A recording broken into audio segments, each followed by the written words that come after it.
Hey you guys, welcome back to the channel. If you're new here, my name's Jeff, and today we're going to talk about Synopsys. Have you heard of this stock before?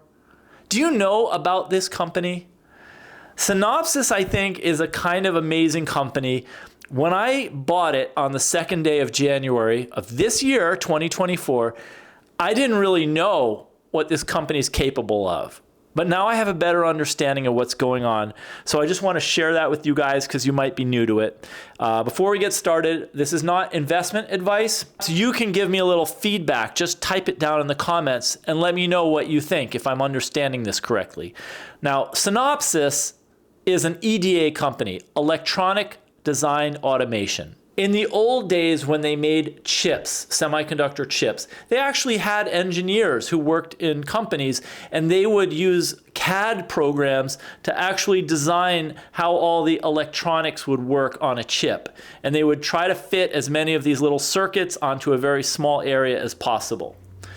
But now things have gotten really complex and there are many, many, many more transistors that have to fit. And there are so many that it would be like impossible to have engineers actually sit down at their desks and using like their computers and their mice and their CAD designs to create these chips. So what had to happen was that software had to come along that could automate this process of design. And that's why we call Synopsys a company that's electronic design automation.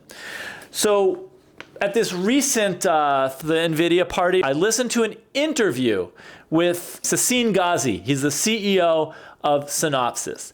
And he talked about their company and what they do. And I found some cool stuff. And that's what I want to share with you. He said that their mission at Synopsys is mission critical to the chip design industry. But of course he'd say that, right? As the CEO of a company that design stuff for chip makers. So in this particular case, they're talking about Nvidia. So he said, look at Blackwell. He said there are 208 billion transistors. Imagine putting all of these devices into that small silicon area and ensuring that it's going to function. And after you manufacture it, it's going to work as intended. So that's how he's kind of pushing the importance of getting the electronic design automation done correctly, because then when these companies like Nvidia or Taiwan Semi or whoever go and produce, you know, hundreds of thousands or millions of chips, they know that it's going to work whenever it's put into a machine or a device or whatever is going to have to depend on it to be reliable. So he said, we provide the software. We're an engineering software company. So every designer with Nvidia is using our software to architect it, to actually design it and verify it. Then they're ready to ship it to the manufacturing company. So he says that their company is the bridge. So you have Nvidia over here, then you have Synopsys, and then you have the manufacturing company. So he says that they are the bridge between Nvidia and the manufacturing company. That I thought was just an interesting thing. Now, here's where I want your input. I have been seeing on YouTube that this is an AI company, and I don't know whether what I just described to you is AI, or if AI is just slapped onto every company these days where it could possibly kind of float along on some of the AI hype. And if that, I guess it is, because if they are integral to what Nvidia is doing, and Nvidia is a big AI company, I could see then how Synopsys, just by association with Nvidia, is an AI company. For example, Nvidia could send their chips to Synopsys, and then Synopsys could work out the design and then send that over to Taiwan Semiconductor to produce it. So Nvidia is not actually a foundry that creates anything. I think a lot of people think that Nvidia is actually manufacturing a lot of or most of their chips, but I think what actually happens is they come up with the idea for the chip, then a company will work out the specifics of how it all fits together, all those transistors like the Blackwell stuff onto the chip, and then they ship it to Taiwan Semiconductor, who actually fabricates or manufactures the chip. So one thing you guys should know about Synopsys is that Synopsys recently acquired a company called ANSYS. And ANSYS itself is a really big company. And I didn't know anything really about ANSYS, but I learned it through this interview with Sassine Ghazi. So at the recent Nvidia event, Jensen Huang talked about ANSYS, and he said, if you want to know how cars are going to be made, you have to know ANSYS.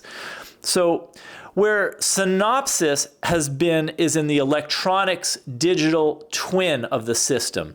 So anything chip related that you need to virtualize has to be made as a digital twin, and that is Synopsys. That's what they do. But that's everything in the electronics side of things.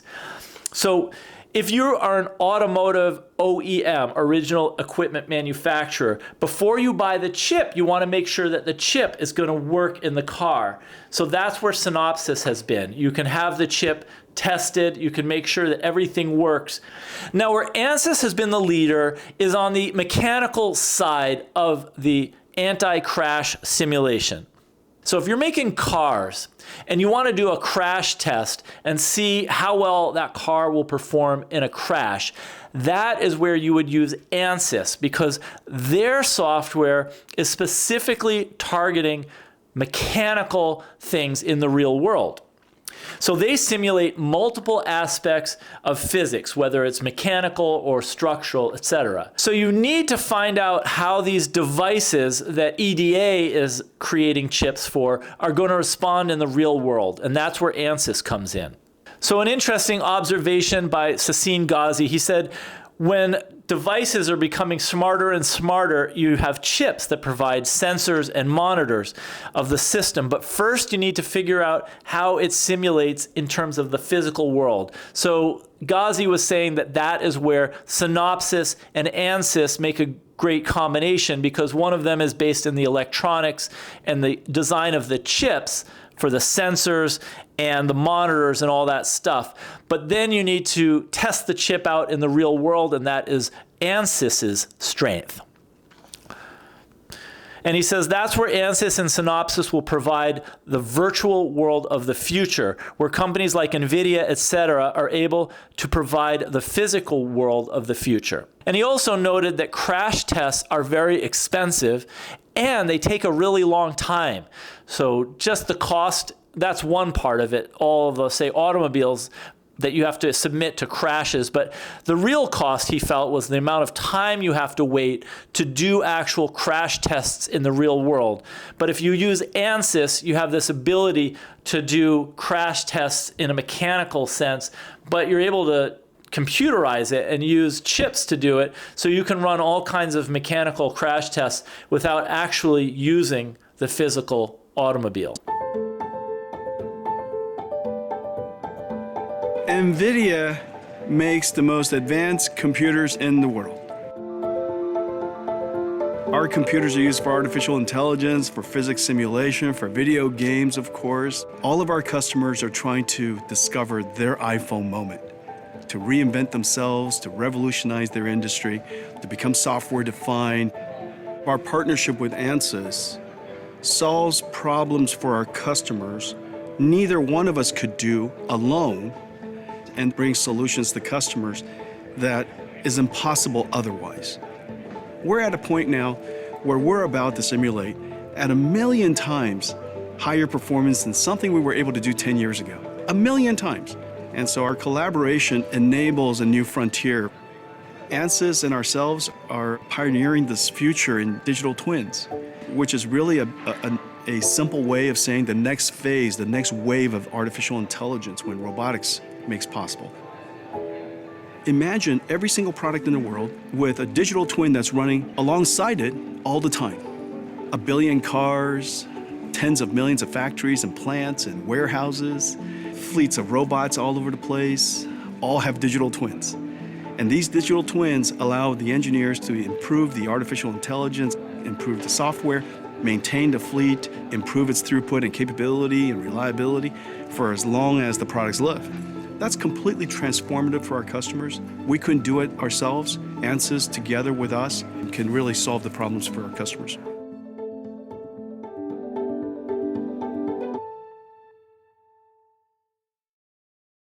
So those are my learnings about Synopsys and Ansys. And I'm interested to know what you guys think, because as I said, I'm just learning about this stuff. I think it's fascinating. I invested, full disclosure, I did make an investment in Synopsys at the beginning of the year, and it's a company that I intend to keep learning about and maybe even investing in as the year continues. But I really need to know as much as I can about different companies. An observation I can make here is that some of the companies I invested in this year are down about 10% if they were at all involved in silicon carbide chips like ANSS Semiconductor or ST Microelectronics. And also like Axcelis Technologies, because their machines are used in large part by a lot of companies that make silicon carbide chips. So when those electric vehicle sales go down, so do the sales of equipment. But Synopsys, their stock price is going up this year in 2024. They're not suffering. In fact, their stock is doing really well. And it has been doing well for several years in the past, up until the present. So I do think that they are somehow separate from the whole silicon carbide and electric vehicle trade. And I think they're more closely linked to Nvidia, and their EDA is probably an integral part, according to what Sassine Ghazi said, of what Nvidia is doing, and that they are providing the electronic design that Nvidia needs. So they're actually buying or licensing Synopsys' software in order to create the designs over at Nvidia. So in that way, I think Synopsys is an AI play, but I'm interested to know, as I said. So please let me know in the comments what you think about Synopsys. Are you a shareholder? Do you own stock in it? If so, it'd be great to know about it. And as I said, I do own some shares of it, not a lot. It's just part of my 10 stock semiconductor portfolio. But always like to hear from you guys in the comments. And as most of you know, if you write something, I will get back to you, because I always like to hear from you guys. It's like one of the best parts about making videos is seeing what you guys say after you watch the video in the comment section. So drop a comment below. Hit the like button. I haven't been asking people to hit like. I always forget that part. But please hit like, because apparently that will let other people in YouTube land know that they should show it to other people in their streams, in their video feed. And of course, please subscribe if you haven't already. I make new videos all the time, and I'm really focusing on semiconductor stocks, on anything related to the chip industry and what's going on. And I really just try to share my understanding of things, because I think we all benefit, we all gain the more we know about what we're doing when it comes to investing. So thank you so much for stopping by, and I will see you in the next video.